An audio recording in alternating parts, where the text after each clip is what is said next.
Vou ler a partir do versículo...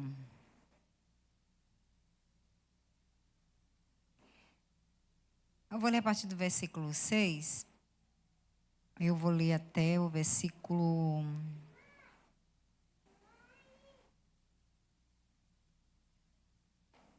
até o versículo 11. Versículo 6. Deus, porém, que consola os abatidos, consolou-nos com a chegada de Tito, e não apenas com a vinda dele, mas também com a consolação que vocês lhe deram. Ele nos falou da saudade, da tristeza e da preocupação de vocês por mim, de modo que a minha alegria se tornou ainda maior. Mesmo que a minha carta lhes tenha causado tristeza, não me arrependo. É verdade que a princípio me arrependi, pois percebi que a minha carta os entristeceu, ainda que por pouco tempo. Agora, porém, me alegro não porque vocês foram entristecidos, mas porque a tristeza os levou ao arrependimento. Pois vocês se entristeceram como Deus desejava, e de forma alguma foram prejudicados por nossa causa. A tristeza, segundo Deus, não produz remorso, mas sim um arrependimento que leva à salvação. E a tristeza, segundo o mundo, produz morte.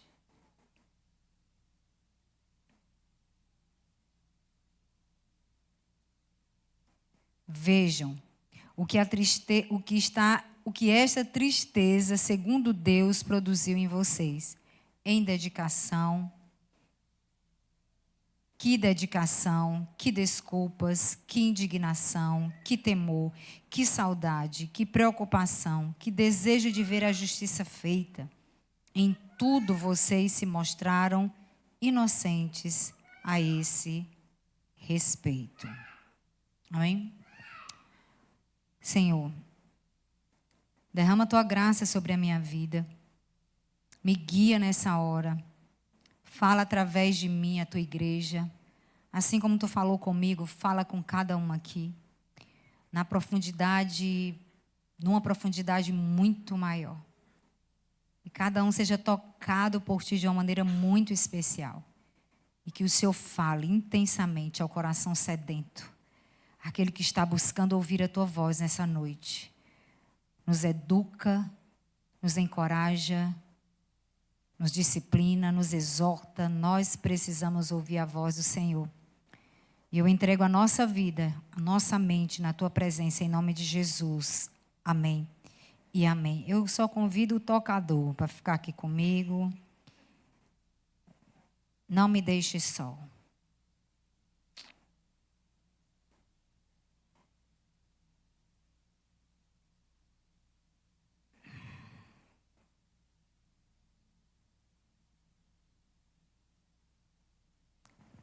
Meus irmãos, eu vou falar sobre o arrependimento verdadeiro, um arrependimento genuíno, certo?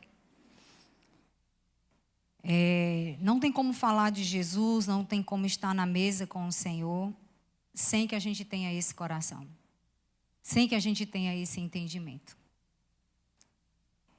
E eu vou falar e eu espero que verdadeiramente Deus fale com você. E que a sua mente e a minha, a nossa, conectada com a dele, entendamos o que ele quer para a igreja nesse tempo que a gente está vivendo hoje. Como ele quis em todos os outros tempos, e eu acredito que hoje de uma maneira bem emergencial, necessária para a nossa vida hoje. E como todo mundo sabe, a gente sempre fala isso aqui, que hoje tudo é muito rápido, muito, muito rápido. Quando a gente faz uma agenda no mês de dezembro, pensando assim no que a gente pode fazer no decorrer do ano, quando a gente abre o olho, a gente já está quase no final do ano para fazer tudo outra vez. Eu lembro que um dia desses a gente estava todo mundo reunido aqui numa mesa como essa, programando ouvindo a voz de Deus, recebendo o direcionamento dele, nós já estamos em agosto. Daqui a pouco chega o final do ano de novo, daqui a pouco a gente está em dezembro, no Natal, a gente já está aqui, inclusive, preparando o especial de Natal. Porque passa tudo muito rápido. E eu acredito que Deus sempre está no controle de tudo e tem que passar tudo muito rápido mesmo, porque até nós poderíamos ser confundidos e até nós poderíamos sofrer algumas consequências se as coisas ficassem, sei lá, em passos mais lentos aqui com a gente. É tudo muito perigoso. A gente vive num mundo perigoso. A gente vive num mundo onde as pessoas, de uma forma genérica, né? Eu vou botar assim, para que a gente veja dessa maneira, até abrangente. Não sabem amar. Não sabem cuidar. Não querem se comprometer. Não levam a sério a vida que Deus tem dado. As pessoas não respeitam mais ninguém, né? Nem a polícia hoje tem mais autoridade como tinha quando eu era criança, por exemplo. Porque se o camburão passasse, a gente corria para dentro de casa. Eu tinha medo de ser jogado lá dentro, né? E nosso pai e nossa mãe, ó, a polícia, já estava todo mundo se tremendo. Hoje, polícia? Um professor da escola, que a gente tinha o maior respeito pelos nossos professores. E quando eles falavam, a gente baixava a cabeça e chorava. Quando eles nos repreendiam. Hoje, o que a gente vê são adolescentes batendo na cara dos professores na sala de aula, querendo matar os seus colegas, matar os professores, chegam querendo destruir com a vida de todo mundo. Filhos dentro de casa que não respeitam mais os pais. O pai fala uma coisa, entra no ouvido e sai pelo outro. A mãe fala outra coisa, não estão nem aí para nada. E se não fizer o que querem, como recentemente uma adolescente matou a família toda. Como assim? Né? Hoje não tem limite. As pessoas não têm limite mais. Fazem o que querem e bem entendem. Quiser que você entenda, que a gente compreenda, que a gente aceite.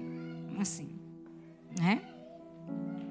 Então, assim, o amor se esfriando, como a palavra de Deus já falava sobre isso, já fala, está escrito que nos últimos dias seria assim, dessa maneira. A frieza nos relacionamentos. Casei hoje, não gostei.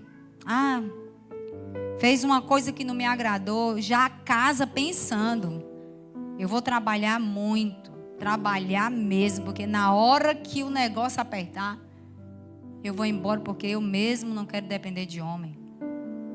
Os homens casam pensando, se não fizer as coisas do jeito que eu quero, então eu vou pular fora desse barco, eu vou procurar outra mulher, e trocam de mulher como troca de roupa. Aí. A imoralidade sexual de uma maneira tão terrível, que você está aqui numa rede social, que você abre, tem 3 vídeos de pornografia para você acessar, se você quiser ver. Já vem um anúncio. Então, antes os homens alugavam nas locadoras, né? Aquelas fitas e botava lá naquele negócio lá, que eu nem me lembro mais o nome, que já faz tanto tempo. E ficava dentro de casa se acabando. Hoje não precisa mais. Hoje está na palma da mão. E tá aí. Né?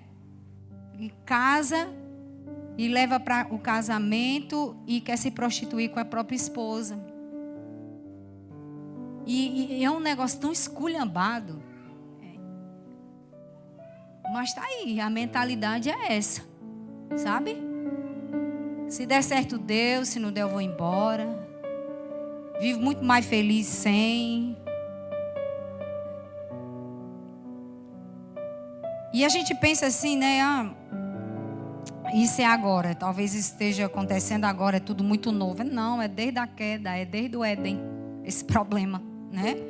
só se agrava, só se agrava. Então hoje, meus irmãos, a igreja precisa estar atenta.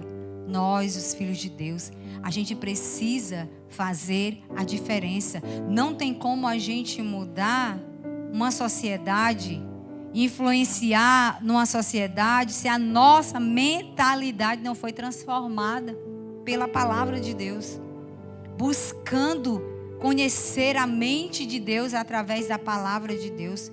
Hoje a gente não tem tempo para ler a Bíblia, porque o dia é tão corrido, é tanta coisa que não tem como ler Bíblia, não tem como, não tem tempo para isso. Eu não tenho tempo para sentar com o meu Senhor, mas tem tempo, a gente tem tempo para fazer outras coisas, para ficar 2, 3 horas no celular, para ir para uma academia, para jogar uma bola, um futebol. A gente tem tempo para ir no shopping, no cinema, tomar um sorvete com um amigo, comer uma pizza com alguém. Tem tempo para tudo, mas não tem tempo para conhecer as Escrituras, para conhecer a palavra de Deus, para conhecer Jesus, para saber como era que ele se movia, como é que o Espírito Santo age, o que é que ele quer da nossa vida. A gente, como igreja do Senhor, precisa estar com as nossas lamparinas acesas. E a gente tem esquecido de um detalhe, olha, extremamente importante, essencial, que é conhecer a palavra de Deus. E a gente está aí cheio das nossas próprias experiências e se dando mal, porque não conhecemos e não alinhamos a nossa vida segundo o que está escrito. E eu quero falar sobre arrependimento hoje, porque o arrependimento ele não é vamos dizer assim, ele não é uma ação nossa e uma reação diante da palavra de Deus, daquilo que Deus está falando conosco acerca do nosso pecado, que traga para a gente uma sensação boa, seja algo desejável, porque o que é que a gente deseja? Pecar. Mas quando o assunto é se arrepender do pecado, aí para isso a gente não tem prazer. A gente tem prazer para pecar, mas para depois ter que fazer o que é para fazer, a gente não tem o mesmo prazer, sabe? E eu penso que é por falta de relacionamento com Deus. Toda a nossa dificuldade de nos encontrar com Jesus nesse lugar de arrependimento é a falta desse relacionamento. Como é que eu vou me arrepender diante de alguém que eu não sei nem quem é? Que eu não conheço nem ele, tão pouco que ele quer para mim. Eu apenas tenho aquele entendimento da moralidade. O que está escrito na lei que eu não posso fazer? Então se eu não posso, não matarás, não roubarás, não adulterarás. Isso aqui, os 10 mandamentos. Pronto, a minha visão é essa. Se eu não fizer nada disso, tá bom. Eu posso ir para a igreja dos crentes. Eu posso estar numa igreja evangélica e está tudo bem, porque eu nunca matei ninguém. Eu nunca roubei. Eu nunca fumei. Eu nunca adulterei. Sabe? Eu nem preciso ser crente. Olha, diante de quem eu sou, eu não preciso nem frequentar uma igreja. Para quê? Eu vou sair de casa para quê? Se eu estou fazendo, às vezes, melhor do que os crentes que estão indo para a igreja. Porque eu tenho uma crente aqui, vizinha daqui de casa, que, pelo amor de Deus, eu sou melhor do que ela. É assim que o mundo pensa. É assim que o mundo fala sobre nós. Sabe? E aí as pessoas ficam confusas. Porque elas não sabem, na verdade, quem a gente é. Como é isso? E o apóstolo Paulo, ele está aqui mandando essa carta para a igreja de Coríntios, que é uma igreja, que é uma carta universal, é para nós, é a mesma coisa. Está falando para nós, mesmo jeito. E que ele está enfrentando problemas com a igreja de Coríntios. São vários os problemas e pecados dessa igreja, que não é diferente do que acontece aqui conosco, do que eu já citei aqui e muitas outras coisas. E ele vai falar sobre essas coisas na primeira carta e também na segunda carta aos Coríntios. Tem tanta riqueza nisso, nesse relacionamento do apóstolo Paulo com a igreja, e que eu gosto disso, porque Jesus, ele fundamentou a igreja nele e ele deu direcionamento para os apóstolos. Ele disse: vão agora por todo mundo e preguem o evangelho a toda criatura. E as portas do inferno não prevalecerão contra a igreja do Senhor. Então, vão fazer o trabalho. E assim, esses irmãos seguiram. E o apóstolo Paulo é um deles, que pastoreou a igreja de Coríntios, como a igreja de Éfeso e Tessalônica, enfim. Ele vai dar umas instruções e ele é um cara admirável, porque apesar de toda a firmeza e a maneira como ele falava, era um homem cheio do Espírito Santo. Era um homem que amava Jesus, sabe? Um homem que amava Jesus. E eu admiro tanto quando eu vejo um homem que ama Jesus. Porque a gente mulher, a gente já é movida assim, sabe? Porque a gente é pura emoção, né? A gente diz que ama Jesus, a gente se lasca no chão, a gente chora, aí a gente, sei lá, se a gente der lugar. Mas quando é um homem, é diferente. Um homem apaixonado por Deus é diferente. A forma como ele se comporta, a maneira como ele vive aquilo, é contagiante. Eu gosto de ver um homem explodindo na presença de Deus, queimando na presença de Jesus, declarando o amor que tem por Jesus, como ele tinha pela cachaça, como ele tinha pela cerveja, minha amiga. E ele diz: eu troquei a amiga pelo meu amigo Espírito Santo. E aí ele tem todo aquele envolvimento, tocando no instrumento e morrendo de amor por Jesus, cantando e cheio do fogo do Senhor, apaixonado por Jesus. É lindo ver um homem fazendo isso. É que é tão raro hoje, felizmente, mas é algo que a gente pode ver sendo resgatado por Jesus, não é? Do relacionamento com Ele. Tem tanta coisa que nos impede. A religião faz isso. Eu vou citar aqui para chegar no ponto que eu quero, que eu vou diretamente para o ponto. Então, 1 Coríntios capítulo 5, versículo 1 vai falar sobre a imoralidade sexual. 1 Coríntios 6, do 16 ao 20, vai falar sobre imoralidade sexual. A gente não está vivendo isso hoje, né? Não é igual a igreja de Corinto. Não tem imoralidade sexual no meio da igreja. Não existe isso. Aqui todo mundo é santo, puro e imaculado. Amém? Amém? Louvado seja o nome de Jesus. É? 1 Coríntios capítulo 4, versículo 7, o versículo 8 vai falar sobre disputas. A gente não vê isso nas redes sociais, né? As igrejas, os líderes disputando, não existe isso. De jeito nenhum. 1 Coríntios capítulo 6 vai falar de litígios, tribunais. Vamos resolver as coisas diante do juiz. Vamos brigar lá. Ninguém também vê isso hoje. A igreja não se comporta assim. 1 Coríntios capítulo 7, 6 também vai falar sobre problema no casamento. Porque aqui com certeza ninguém tem. Né? Então ele vai falar sobre o problema no casamento. Ele vai dizer inclusive que é um dos motivos dessa carta, que foi um escândalo que aconteceu no meio da igreja, que o pai, eu acho que a mãe morre, separou, não sei, não entra em detalhes sobre isso. E aí esse homem casa com uma mulher e coloca essa mulher dentro de casa, e essa mulher está tendo relação sexual com o filho dele. Aí o apóstolo Paulo também vai discorrer sobre isso, sobre esse pecado. É o pai e o filho transando com a mesma mulher. E onde era que esse povo estava? Na igreja de Corinto. Né? A outra coisa era uma pergunta que eles estavam fazendo para o apóstolo Paulo em 1 Coríntios 7, quando eles perguntam: a gente casa ou a gente fica solteira? O que é melhor?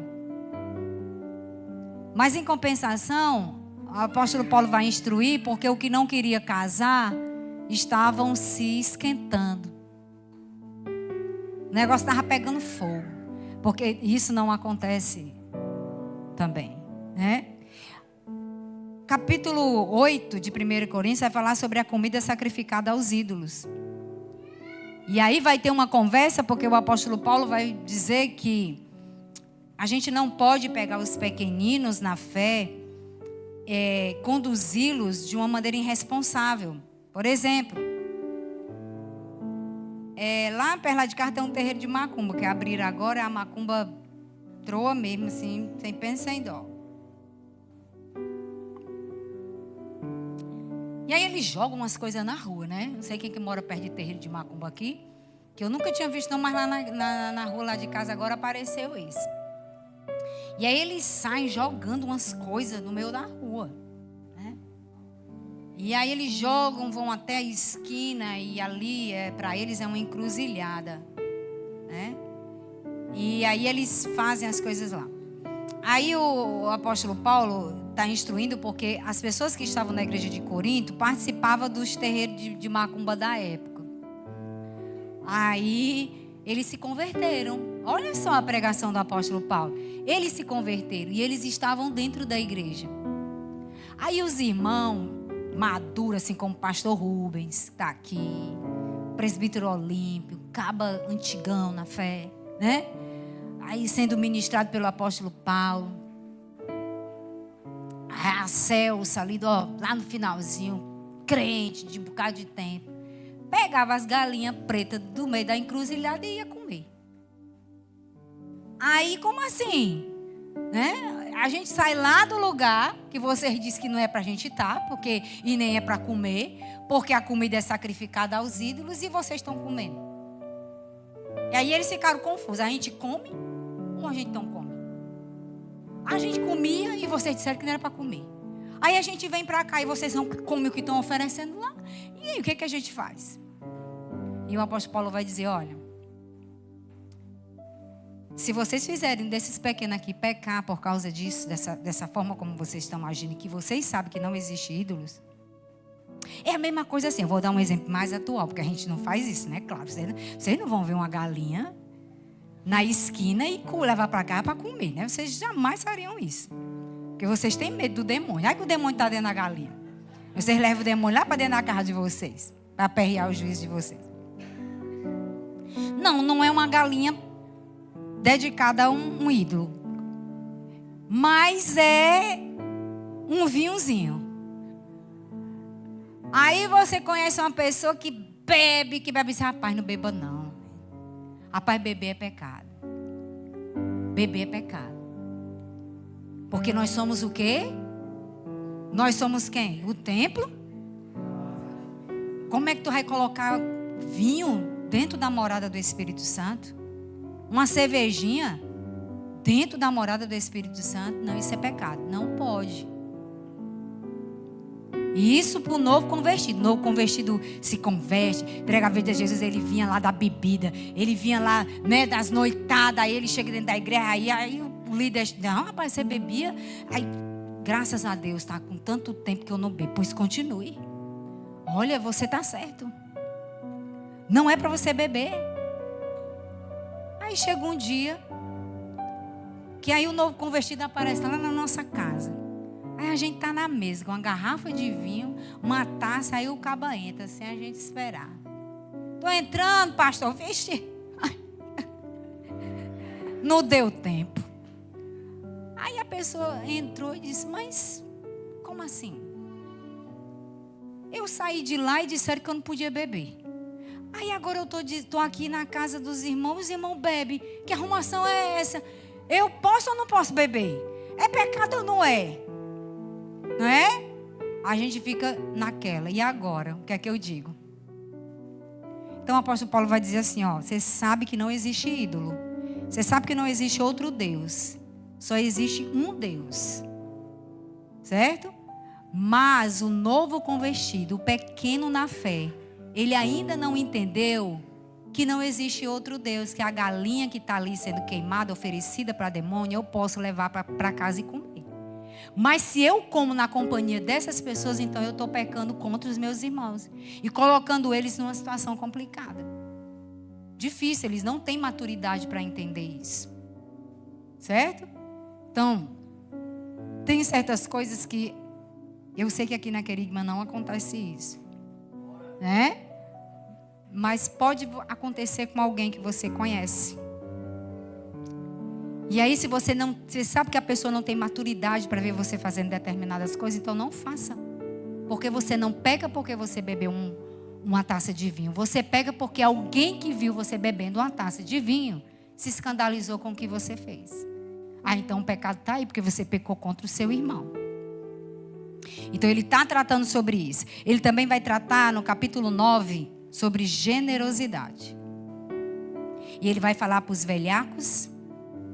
Ele vai falar para aqueles que enganam as pessoas, para aqueles que são avarentos, que guarda para si, que só tem para si e que não pode dar nada para ninguém, porque se der qualquer coisa vai fazer falta. Então ele vai tratar sobre a questão da generosidade. Ele vai tratar sobre a mesa do Senhor e a mesa dos demônios, que foi esse aqui que eu falei para você agora, no capítulo 10. No 11, sobre discussões de que quem veio primeiro? O homem ou a mulher? A galinha ou o ovo? Quem foi que veio primeiro? Aí fico naquela, brigando sobre isso. Quem foi que veio primeiro? Discussões desse nível. Para ter briga dentro da igreja. Para poder a mulher dizer, fui eu. Ao homem dizer, não, fui eu. Você foi tirada da minha costela. Sim, mas os homens nasceram através de quem a partir de então? E aí fica aquela briga. Né? Vai falar sobre isso. Aqui não, aqui é só quem assistiu a série, quantos capítulos assistiu, até quanto assistiu, quem foi que viu primeiro. Quem foi que viu o final primeiro. Né? Aí, não, a briga não é por causa disso. Aí a outra parte vai falar sobre os dons. E vai falar no capítulo 13 e 14 sobre os dons. E no final, no capítulo 15, eles vão falar que não havia mais ressurreição. Então, vamos falar sobre uma questão teológica, sobre a questão doutrinária, vamos falar da ressurreição. Né? Porque se não houver ressurreição, então para que Jesus morreu? Não faz sentido. E a outra era os dons. As pessoas chegavam na igreja e aí ninguém falava mais a língua normal, como eu estou falando aqui. Então, conversavam um com o outro, falando em línguas. Aí, quando o outro chega, aí vem o descrente, ou vem aquele que é novo convertido, e ele quer ouvir a palavra, e a palavra não estava sendo ministrada, a palavra não estava sendo pregada, porque todo mundo estava cheio do Espírito Santo, e todo mundo queria falar em línguas toda hora. Pensou? A gente se batendo aí um no outro e... Como é que o pastor... Aí, meu Deus, você vai olhar e vai dizer, ô besteira, né? O que é isso aí? Então, eles estavam enfrentando dificuldades, problemas, ajustar as coisas, se arrependerem daquilo. Então, o apóstolo Paulo vem falando, doutrinando, ensinando essa igreja acerca da conduta deles, sobre o coração deles, sobre a maneira como eles estavam se tratando, cuidando de assuntos. E o apóstolo Paulo vem descendo a caneta, falando de como é que eles tinham que se comportar. E sabe, irmãos, é aí onde eu quero chegar. Nós estamos vivendo uma crise dentro de igreja, porque as pessoas, né, que fazem parte desse corpo não querem ser confrontadas, não querem ser ensinadas. Igreja que não querem ser pastoreadas, não tem um coração entregue a Jesus para serem pastoreadas, não querem, fogem do pastoreio. Mas aqui o apóstolo Paulo está ensinando pelo Espírito Santo de Deus que não tem como uma igreja como essa aqui nossa se manter sem o pastoreio de Jesus, sem sermos pastoreados por Ele, sem ouvirmos as suas correções, exortações, as disciplinas. A igreja precisa passar por esse processo. E hoje a gente é tão fraco, a gente está numa geração tão fraca que as pessoas não aguentam um confronto, não aguentam uma exortação, não aguentam uma chamada, não aguentam uma disciplina, não tem coração para ser pastoreado. Foge, corre, prefere não congregar, prefere não comparecer, prefere não estar junto. E eu fico feliz quando eu leio a palavra de Deus, que a gente vê que existe uma preocupação de Deus de que a igreja mude essa mentalidade do que eu posso fazer o que eu quero, do jeito que eu quero, na hora que eu quero. Eu tomo as minhas próprias decisões, eu faço as minhas próprias escolhas e ainda boto o nome de Deus no meio disso. Foi Deus quem mandou, foi Deus que disse. Quando aquilo está prejudicando os novos na fé, confundindo a igreja, e a gente se comporta como se o nosso coração não tivesse o bom pastor para ser pastoreado. E o Jesus é o nosso pastor, o nosso verdadeiro pastor, o nosso fiel pastor, o nosso amoroso pastor. Quando eu me comporto no meio da igreja de uma maneira que eu possa trazer problemas sem querer, o conserto disso, sabe? Sem querer se render e dizer, olha, eu realmente causo um problema, ou eu causei esse problema, ou aconteceu determinada coisa, eu fiz isso sem pensar, eu agi assim no momento, que eu estava nervoso, que eu estava nervosa, que eu estava angustiada, que eu estava triste, que eu estava depressivo. Não sei, aconteceu, estou aqui, me arrependo, me perdoe. Apenas isso. Não, antes de pedir um pedido de perdão, eu vou me justificar, eu vou remoer, eu vou trazer lá não sei da onde, para falar uma coisa simples, eu me arrependo, me perdoe, pronto. É isso que a gente tem que fazer. Esse é um coração pastoreado por Jesus, que na hora que está sendo exortado, que na hora que está sendo chamada a atenção, ali pelas pessoas que cuidam do corpo, admitir que você errou, que eu errei. A gente chegar e dizer, eu pequei, meu irmão, eu pequei contra você. Eu fiz o que era mal. Nós temos tantos exemplos na Bíblia disso, de pessoas que tiveram essa coragem. Porque quando a gente faz isso, a gente tem que entender que o propósito fica seguro. Nós vamos continuar vivendo o propósito que Deus tem para a nossa vida. Quando a gente sabe se comportar da maneira de Deus, as coisas aceleram, as coisas caminham, elas não vão parar diante de nós. Pelo contrário, a porta vai abrir, o caminho vai clarear, Deus vai falar. É só reconhecer, é verdade, foi assim, me arrependo, me perdoe, vou recomeçar, vamos junto. Pronto, qual é o problema? Mas nós achamos que isso é um problema. E o apóstolo Paulo vai dizer isso para a igreja. Vocês precisam se arrepender. O que vocês estão fazendo é errado. Deus não gosta, isso não agrada a Deus. E ele pontua com clareza todos os pecados. Ele não escondeu nada. Ele diz, olha, eu soube da família de Cloé, soube que vocês fizeram isso, disseram isso e isso.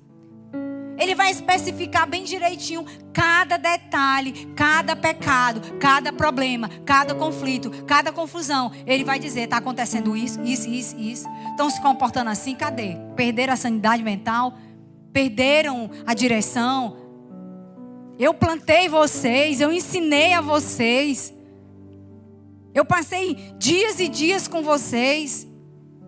Vocês nasceram com choro, as lágrimas caindo nos meus olhos, em oração por vocês. Ensinei tudo que Jesus me ensinou, eu passei para vocês. E agora vocês estão virando as costas para Jesus, como assim? Não está certo, não é assim.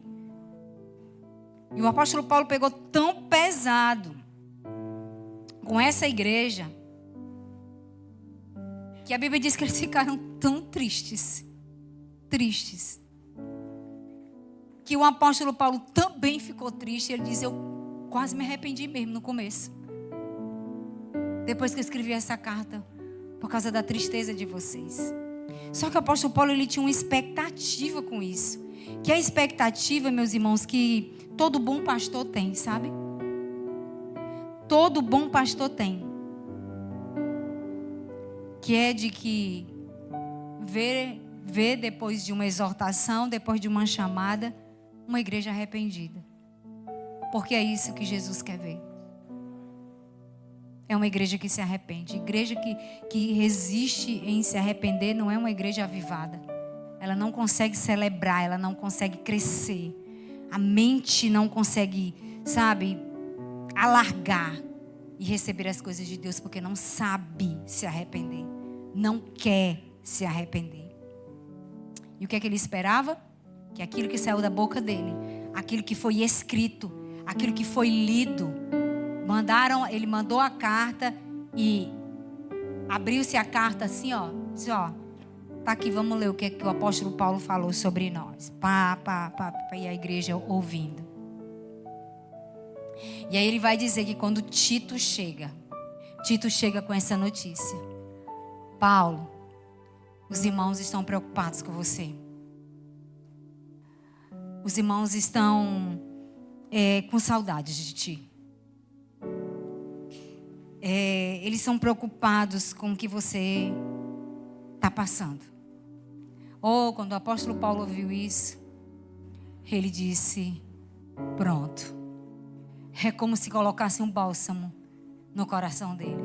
E ele ficou alegre. E ele vai dizer: eu fiquei feliz, eu fiquei alegre com o que eu ouvi dos meus irmãos. Porque a intenção do coração dele não era de querer ver o fracasso, querer pisar, querer ver aqueles irmãos destruídos, querer acabar com a igreja de Jesus. Não, ele estava ali porque ele tinha um coração conectado com o coração do Espírito de Deus, com o coração de Jesus. E ele estava ali para salvar aquela igreja. E aí ele vai dizer: eu me arrependi, mas depois eu fiquei alegre, porque vocês se entristeceram, ainda que por pouco tempo. Porém, eu me alegro porque vocês foram entristecidos, mas essa tristeza levou vocês a se arrependerem. Sabe quando a gente fica triste porque a gente cometeu um pecado? E aquela palavra que a gente escuta de exortação entra no coração e a gente fica tão triste, e vai para os pés do Senhor.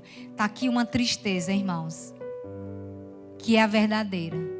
Toda tristeza que a gente sente, e essa tristeza nos leva para os pés de Jesus, essa tristeza é a tristeza verdadeira. Essa é a que gera em nós o arrependimento genuíno. Não é para limpar a nossa barra, não. Não é preocupado com o que o outro pensa sobre mim, não. É atento para o que Deus pensa sobre mim, usando a vida de alguém. O nosso problema é porque quando a gente olha para as pessoas e quando a gente recebe uma correção de Deus, parece que a gente leva para o lado pessoal. Não, não é Deus que está falando comigo, é a Vanusa. E ela quer o meu mal. Ela está falando isso porque ela quer me ver arrasado. Mas não é. A gente precisa entender que quando Deus nos corrige, é para que a gente se arrependa. E o arrependimento sempre é para o nosso bem. Então pense bem. Que tristeza é essa que você sente? Quando você peca, quando você está com problema de relacionamento em casa, quando você está com problema de relacionamento no seu trabalho, quando você está com problema de relacionamento na igreja. O que pesa quando você escuta uma palavra de exortação sobre aquilo que você está fazendo? Vem uma tristeza, vem uma dor. Mas que tristeza é essa? É uma tristeza que vem, que traz uma revolta no meu coração? Que ao invés de eu ficar triste por correr para os pés de Jesus, eu fico triste e corro falando mal para todo mundo daquilo que foi dito. Daquilo que Deus está querendo de mim. Eu vou para os pés dele e reconhecer que ele é o único que pode me lavar e me purificar de todo o pecado e de toda a injustiça. É para ele que eu corro, é com ele que eu vou conversar, é com ele que eu vou prestar conta do que eu fiz. É com um coração sincero, verdadeiro, na presença de Jesus e dizer: Jesus, eu pequei, foi contra ti, Senhor. Será que Jesus é tão importante para você, meu irmão? Mais do que pessoas que estão ao seu redor? Ele é a pessoa mais importante da sua vida. É para ele que você corre. É com ele que você quer se reconciliar. É diante dele que você vai chorar. E que você vai ficar com vergonha do que você fez. E que você vai dizer para ele: Jesus, eu estou com vergonha do Senhor, porque o Senhor pagou um preço pela minha vida, o Senhor me comprou, Senhor. E eu fiz o que era mal aos teus olhos. Eu pequei contra o Senhor, em primeiro lugar. Eu fui negligente. Eu não liguei para as coisas que o Senhor entregou nas minhas mãos. Eu tratei as coisas que o Senhor me deu como se fosse qualquer coisa. E não como uma coisa sagrada, uma coisa santa. Tratei as questões sem a orientação do Senhor. Será que eu realmente estou agindo com amor, Senhor? Eu te amo mesmo. Eu te amo de verdade. Tu arrebatou meu coração. Tu tem o meu coração, Senhor. Veja que existiu um fruto desse arrependimento. A gente também precisa mostrar, provar para Jesus. Não é para ninguém não, em primeiro lugar. É para Ele que nós nos arrependemos. E claro que isso vai respingar em todo mundo. Mas é com o coração nele. Porque se eu não tiver, eu não vou conseguir frutificar. E a gente precisa frutificar. Porque se não é para a morte, é para a vida, eu preciso frutificar. Alguém precisa comer daquilo, alguém precisa se alimentar daquilo. E o primeiro a querer provar é o próprio Jesus. Então o apóstolo Paulo vai dizer que eles mostraram que se arrependeram. Ele diz: produziu em vocês dedicação. Dedicação. É a mesma coisa de dizer assim: olha, vocês são tão dedicados, vocês são tão comprometidos, vocês estão frutificando nisso, se dedicando em ouvir a palavra, se dedicando no amor uns para com os outros, se dedicando no perdão, se dedicando na ordem no culto, se dedicando uns para com os outros. A dedicação de vocês nas desculpas, no pedido de perdão. Ei, eles começaram a pedir perdão uns para os outros. Ei, me perdoa porque eu falo contigo, eu falo em língua direto. Tu não entende nada, né? Me perdoa porque eu fiz isso. Me perdoa porque eu estava praticando imoralidade sexual, mas agora eu não vou fazer mais isso. Me perdoa. Porque você foi tudo exposto, né? Não tinha nada para esconder. Então, pedido de perdão. Justiça. Desejo de ver a justiça feita. Andar em justiça, andar em retidão, andar em integridade. O que é meu, o que é teu. Eu não quero o que é seu, eu quero só o que é meu. Eu te dou o que tu tem direito, eu não vou roubar o teu direito de ter o que você tem. Andar em justiça, em santidade. E os irmãos se arrependendo. E o apóstolo Paulo ficou sabendo disso. Ele disse: olha, vocês frutificaram, ou seja, o arrependimento de vocês levou vocês para a presença de Deus. Vocês estão vivendo algo novo de Deus. Vocês estão vivendo aquilo que eu já tinha ensinado para vocês. Que vocês saíram dos trilhos, vocês estão voltando a viver isso. Então, gente, no tempo de hoje que a gente vive, meus irmãos, é a minha vida e pronto. Eu lá quero saber se tu vai sofrer, meu irmão. Eu lá quero saber como é que tu vai ficar com as minhas ações. Eu estou preocupada é comigo, o que é que eu quero fazer. Eu não devo nada a você. Eu não devo satisfação nenhuma da minha vida para você.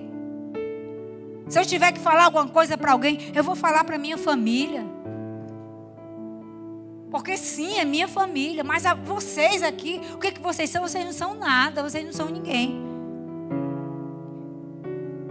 Então não é assim. A gente vive aqui no meio do corpo de Cristo. Se aqui a gente não consegue se alinhar, não consegue entrar nesse alinhamento, viver essa verdade, não pense que você vai viver essa verdade em outro canto, aplicar isso. Só dentro das 4 paredes da sua casa, não é frutificar. Porque a Bíblia diz que se a gente amar quem ama a gente está fazendo alguma coisa grande. Ele disse, os ímpios fazem isso, os gentios fazem isso, eles fazem isso muito bem. Então hoje é noite de arrependimento. Vamos ficar em pé. Hoje é noite de arrependimento. E um arrependimento que nos leve à presença de Jesus. Que a gente aprenda a amar Jesus acima de tudo. Acima de tudo. Se nós amarmos Jesus, nós vamos amar as pessoas. Nós vamos nos amar e amar as pessoas. Vamos respeitar as pessoas, vamos honrar as pessoas.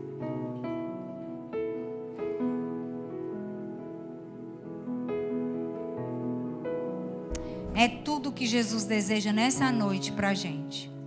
É que nós sejamos uma igreja que tenha um coração ensinável e que tenha um coração que possa ser pastoreado pelo Senhor. Não é você que pastoreia o seu próprio coração. Não sou eu que pastoreio o meu próprio coração. O meu coração tem que estar entregue nas mãos de Jesus. Ele vai pastorear o nosso coração. E Ele vai usar pessoas para falar conosco acerca da sua vontade para a nossa vida. E a gente tem que parar de ser resistente àquilo que Jesus está falando. Você não consegue cuidar da sua própria vida. Ninguém aqui é capaz de fazer isso. O apóstolo Paulo, homem cheio do Espírito Santo, só foi possível essa igreja se arrepender, porque o que movia era o Espírito de Deus, a vida do apóstolo Paulo. E movia o coração da igreja também. Então o Espírito Santo está aqui para mover o nosso coração em direção a Deus. Negligenciar o compromisso com Deus é pecado. Viver a vida de qualquer jeito é pecado. Não querer dar satisfação para ninguém é pecado. A gente não consegue viver assim não, meus irmãos. Bem, feliz, agradando a Deus. Conseguimos não. Deus nos colocou em comunidade para isso. Para a gente poder viver nesse alinhamento. E eu queria pedir que a gente fechasse os nossos olhos nessa hora. Eu já quero pedir para as diaconisas que vão servir a ceia virem aqui para frente. Por favor. E se você percebe que está vivendo a sua vida sem querer ser pastoreado, veja agora diante de Jesus e diga a Ele: Senhor, se eu rejeito o teu pastorado, eu rejeito o pastorado de qualquer pessoa na minha vida. O pastorado do meu marido em casa, o pastorado na minha liderança. Veja se o seu coração é seu ou se ele é de Jesus. E veja se você tem coragem de dizer para ele assim: Jesus, eu mesmo tenho pastoreado o meu coração do meu jeito. Do meu jeito. Porque eu não admito que outra pessoa tenha acesso a ele. o Senhor nos convida a estar debaixo do pastoreio dele. Porque ele é o bom pastor. Não há pastor como ele. O verdadeiro pastor. O pastor amigo, amoroso. Um pastor provedor. Um pastor que é capaz de te conhecer por dentro e por fora. Um pastor que enxuga as tuas lágrimas. Um pastor que anda contigo nos momentos mais difíceis da tua vida. Te carrega nos braços. Um pastor que te livra do laço do passarinheiro, da peste perniciosa, do medo noturno, do medo diurno. Um pastor que está livrando você de tantas coisas que você nem sabe. Que está do teu lado. Em qualquer lugar que você vai, Ele está com você. Falando o tempo todo. E a gente troca o pastoreado de Jesus, o pastorado dele, por qualquer prato que aparece na nossa frente. Troca por qualquer coisa. E ainda se acha no direito de ter raiva de Jesus. Quando as coisas não acontecem do nosso jeito. E a gente vai culpar Ele. Por que Ele não cuidou? Por que Ele não avisou? Por que Ele não sinalizou? Por que o Senhor fez isso? Por que o Senhor agiu assim? Por que as coisas tinham que ser assim? Mas não lembra. Não nos lembramos que Ele não foi o nosso pastor. E a gente não quis tomar conhecimento disso. A gente pensa que porque a gente não faz o que eu falei aqui acerca da lei moral, os céus vão se abrir e Jesus vai chamar o nosso nome. Sem ter tido relacionamento nenhum com Ele. Ou tão pouco, ou quase nada. Ele não era o amor da nossa vida. Nós tínhamos outros amores que tomavam o lugar dele. Mas se a gente não ouvir, se a gente não ver, nossa, Jesus, eu mereço. Eu não sou teu filho, eu não sou tua filha, mas não quer se arrepender, não quer frutificar, não quer pagar o preço, vamos dizer assim. Aquele de carregar a nossa cruz e seguir o Senhor. Não, nós não queremos carregar a nossa cruz. Negar a nós mesmos e olhar para Jesus e receber dele toda a coragem, toda a força para continuar na caminhada carregando a nossa cruz.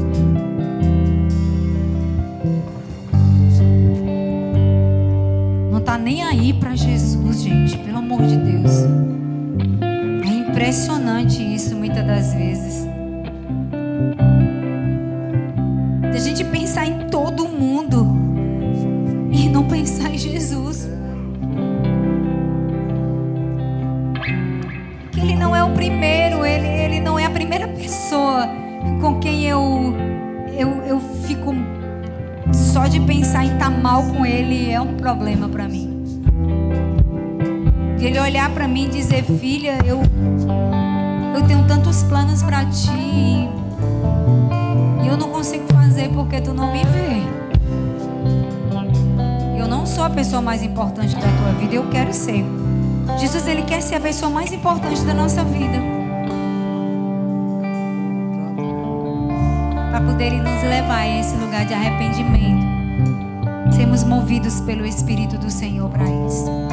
Igreja do Senhor, acorde. Desperte. Siga Jesus. Não é um caminho largo, não. É um caminho estreito mesmo. Mas vale a pena. Na hora da partida, na hora de se despedir desse mundo, a gente vai dizer: combati, Senhor, o bom combate. Eu fui até o fim contigo, Jesus. Eu peguei na tua mão, tu pegou na minha, tu segurou e a gente caminhou junto, Jesus. E eu vou te encontrar agora, Jesus. Eu vou te ver daqui a pouco, Senhor. Porque o apóstolo Paulo disse isso, meus irmãos, minhas irmãs. Morrer para mim é lucro. Eu não sei se eu escolho ficar ou ir, mas eu vou nesse momento escolher ficar, não por causa de mim, mas por causa de vocês. Porque eu quero ver Cristo formado em vocês. Relacionamento não é se relacionar com a religião, não é vir para o culto de Santa Ceia. E porque é culto de Santa Ceia, hoje eu vou, porque eu vou cear, eu vou fazer a minha parte, eu vou tomar Santa Ceia. Não, Jesus não quer que você pense assim. Isso aqui não é um ritual, isso aqui fala de relacionamento com uma pessoa. Eu tenho um relacionamento com Jesus, Ele é o meu Senhor, por Ele eu abro mão, por Ele eu abro mão, por Ele eu digo não, por Ele eu digo sim, por Ele eu avanço, por Ele se for preciso eu paro, por Ele. Não é por causa de ninguém não, é por Ele, por Ele. Será que você pode dizer: é por Ele que eu estou gastando a minha vida? É por Ele que eu estou vivendo. Se for para largar, Senhor, eu largo. Se for para mandar embora, eu mando. Por Ti, Jesus, por Ti, irmão. Jesus deseja esse coração arrependido, que reconhece o que está fazendo. Não é brincadeira servir a Jesus, não é brincadeira. Não é algo para passar o tempo. É sério. É sublime, é essencial, é verdadeiro, é eterno.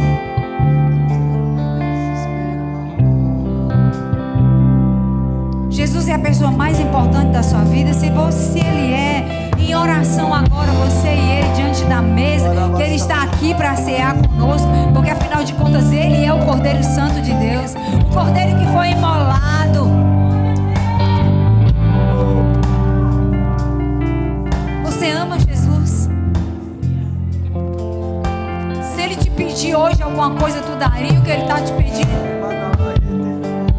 Se Ele pedisse, se Ele dissesse: eu quero remover isso da sua vida para você poder me ver, você abriria mão? Você é um santo, você é uma santa.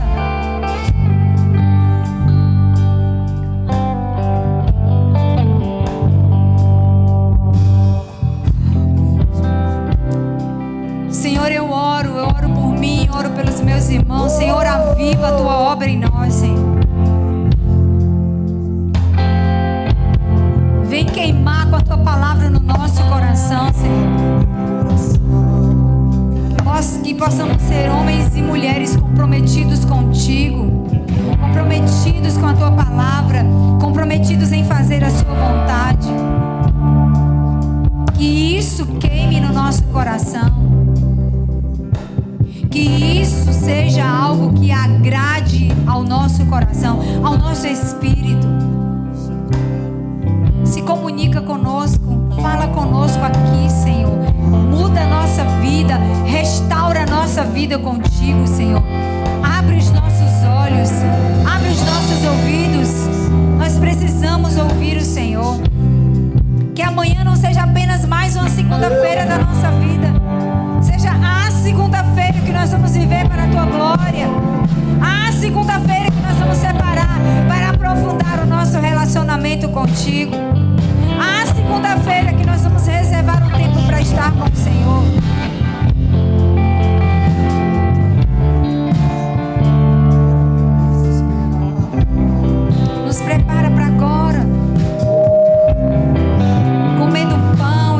cálice do Senhor, beber do sangue do Senhor, o sangue que nos purifica de todo o pecado.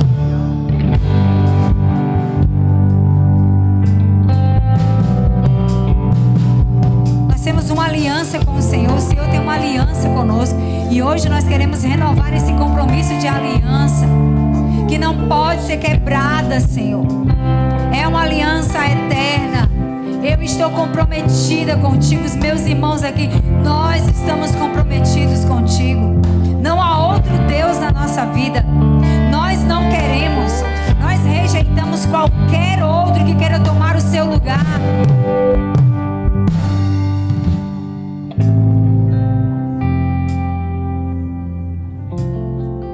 Que toda tristeza que a gente esteja sentindo agora possa nos levar à tua presença. Que lá seja um lugar de cura para nós, Senhor. De novos começos, Senhor. Nós queremos começar tudo outra vez. Começar tudo outra vez. De uma maneira que glorifique o teu nome. Alicerce a tua igreja. Alicerce o teu povo, Senhor.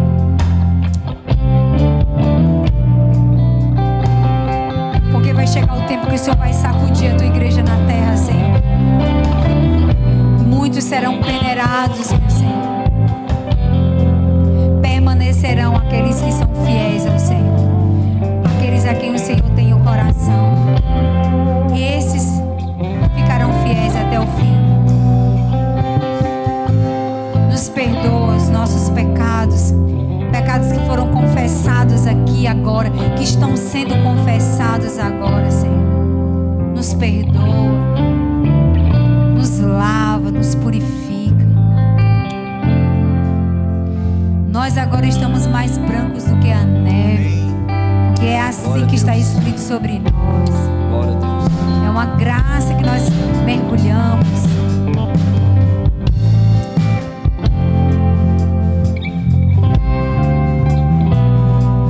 Na noite que tu foi traído, Jesus, tu tomou o pão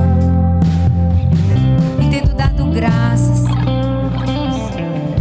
entregou aos seus discípulos, e o Senhor disse: toda vez que vocês comerem desse pão, toda vez que vocês beberem desse vinho, vocês vão anunciar a minha morte